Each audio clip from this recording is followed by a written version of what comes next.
People star Narayanamurthy గారు, ప్రశ్నించే అక్షరానికి ఆకృతి ఇస్తే కాశీం గారు, వసంతంలో కోయిల పాట ఎంత బాగుంటుందో ఏ కార్యక్రమానికైనా సభాధ్యక్షులుగా కోయి కోటేశ్వరరావు గారు ఉంటే అంత బాగుంటుంది అనుకుంటాం. ఇక అర్థవంతమైన అక్షరానికి భూపతి వెంకటేశ్వర్ల గారికి సాధికారిక చిరునామా వాస్తుశిల్పి సుద్దాల సుధాకర్ తేజ గారు. వీరందరూ వేదిక మీద కొలువై ఉన్నారు. రణపురుడు పోసిన కళారూపాలకు కవిత్వ దీపాలకు రణపురుడు పోసిన సుద్దాల హనుమంత్ గారి అవార్డును ధిక్కార గళగర్జని అన్నారు సుద్దాల అశోక్ అన్న. విమలక్క గురించి ధిక్కార గళగర్జని వారికి ఇవ్వడం అనేది చాలా సంతోషంగా ఉంది. చాలా కాలంగా గమనిస్తూ ఉంది సమాజం కూడా. విలువలున్న పాటకి నిలువెత్తు నిదర్శనంగా మన ముందు ఆవిష్కృతమయ్యారు విమలక్క. ఇందాక కోయి కోటేశ్వరరావు అన్న ఒక మాట చెప్పారు, 6 తరాలు 7 తరాలు అంటూ. ఒక సినిమాలో ఒక మాట ఉంటుంది, మొత్తం కుటుంబం అంతా ఉప్మా తిని బతికేస్తున్నారా అని. అలాగే ఈ కుటుంబం మొత్తం ఏం తిని బతుకుతున్నారో కానీ తరతరాలుగా మాత్రం మొత్తం అందరూ ఆర్టిస్టులే. చిన్న లాస్య దగ్గర నుంచి మొదలెడితే అది నిజంగా ఒక సుకృతంగా భావిస్తున్నాను. రాతి విగ్రహాల్లో రాజులు బ్రతికితే సుకవి ప్రజల నాల్కల మీద జీవిస్తాడంటారు. దానికి తార్కాణంగా ఇంతమంది కవులు, ఇంతమంది గాయని మనులు ఒక కుటుంబంలో ఉండదు చాలా అరుదైన విషయం. అలాగే ఇందాక నేను ఒక చక్కటి దృశ్యం చూశాను. స్వప్న బృందం పాడుతున్నప్పుడు వాళ్ళ అమ్మా నాన్నలు అందరూ కూడా వచ్చి రకరకాలుగా ఫోటోలు తీసుకుంటున్నారు.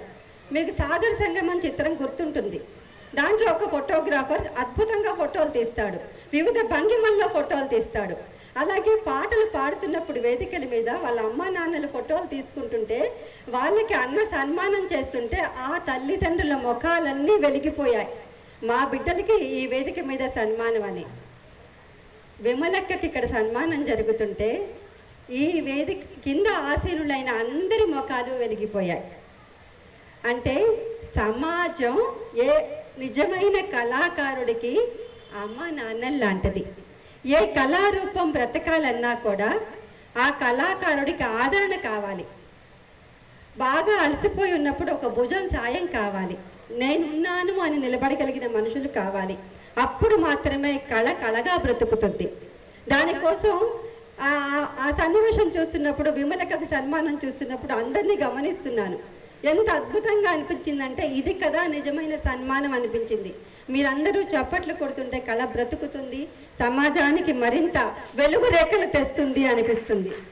నాకు సుద్దాల అశోక్ అన్న దాదాపు 3 దశాబ్దాలుగా పరిచయం. అందరినీ అన్న అంటారు కదా, స్వచ్ఛ భారత్ అంబాసిడర్ అంటారు. నేలమ్మ నేలమ్మ నేలమ్మ నీకు వేల వేల వందనాలమ్మ అంటూ దేవుడికి కూడా నీలాంటి తల్లి లేదు కదమ్మా అంటారు. అలాంటి అద్భుతమైన సాహిత్యాన్ని సృష్టించగలిగిన అశోక్ అన్న నాకు ఒక సత్యాన్ని ఎరుకపరిచాడు చాలా కాలం తర్వాత. ఈ ఇన్విటేషన్ చూస్తే ప్రతి మనిషికి 5 రుణాలు ఉంటాయంటారు. అమ్మా నాన్న రుణం, ఆచార్యుడి రుణం, సమాజ రుణం, దైవ రుణం అని.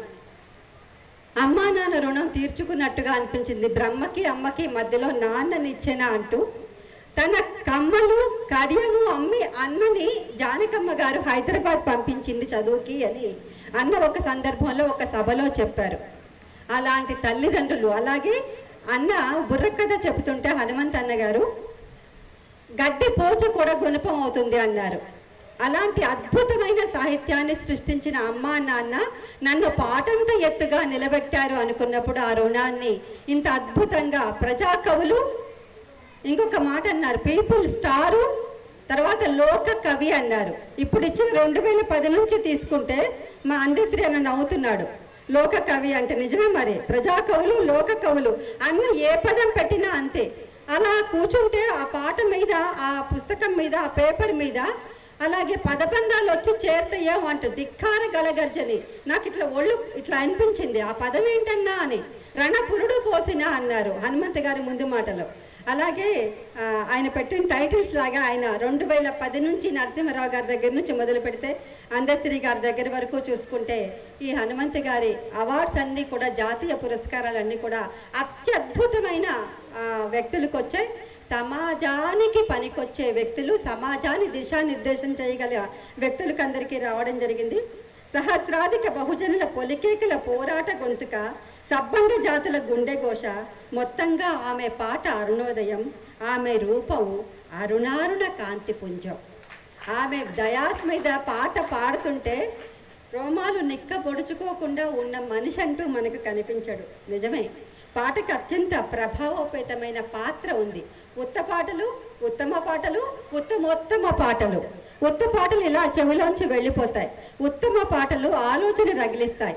ఉత్తమోత్తమ పాటలు మట్టుకే సమాజానికి దిశానిర్దేశం చేయగలుగుతాయి.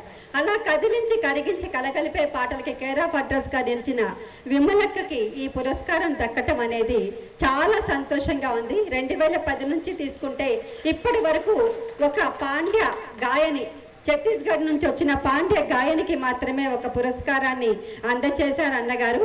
అలాగే మరి మా స్త్రీ జాతి నుంచి ఒక పురస్కారాన్ని ఇవ్వడం అనేది మాకు చాలా సంతోషంగా అనిపించింది. పద్మభూషణ్ అక్కడ, మరి ప్రజా కళాకారిణి ఇక్కడ. ఈ 2 పురస్కారాలు, అన్ని పురస్కారాలు మనకి చాలా సంతోషం. కానీ ఒక్క మాట చెప్పదలుచుకున్నాను. ఒక హిందీలో ఒక మాట చెప్తారు, లోగోं के पास वक्त है नफरत के वास्ते, जब से आयत कम है मोहब्बत के वास्ते. ద్వేషించడానికి సమయం ఉందంట, ప్రేమించడానికి మనం సమయం లేదంట. నిజంగా సమాజానికి ద్వేషించడానికి, తిట్ల పురాణాలకి ఇంత సమయం ఇవ్వగలిగినప్పుడు సాటి మనిషిని ప్రేమించడానికి లేని సమయం ఎక్కడుంది? ఇది కదా మనం తీయాల్సింది. ఇది కదా ఈ వేదిక ఆలోచన క్రియేట్ చేసింది.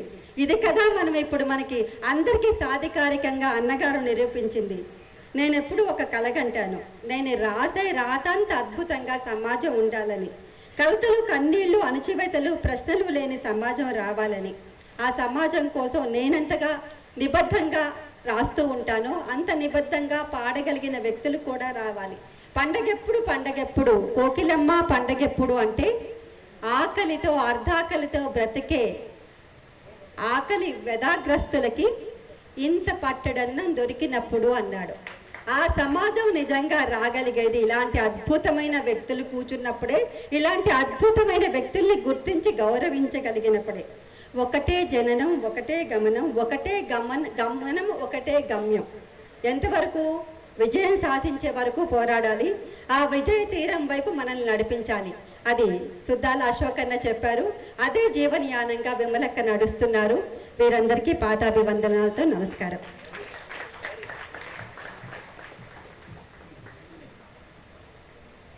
Thank you madam. సాటి మనిషిని ప్రేమించే ఒక సంస్కారాన్ని ఈ వేదిక అందిస్తుందని చెప్పారు. అలాగే పండుగ అంటే ఆకలితో ఎవరు ఉండకుండా ఉంటే అదే గొప్ప పండుగ అని చెప్పారు.